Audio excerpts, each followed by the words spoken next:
Hello guys, in this video I'm going to show you how to edit your profile in the Axe app.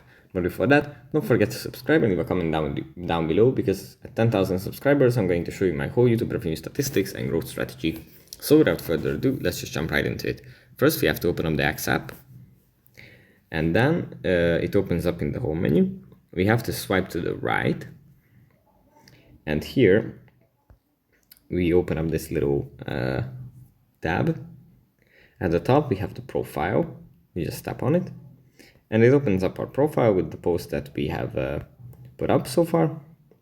And here at the top, in the top right corner, we have edit profile.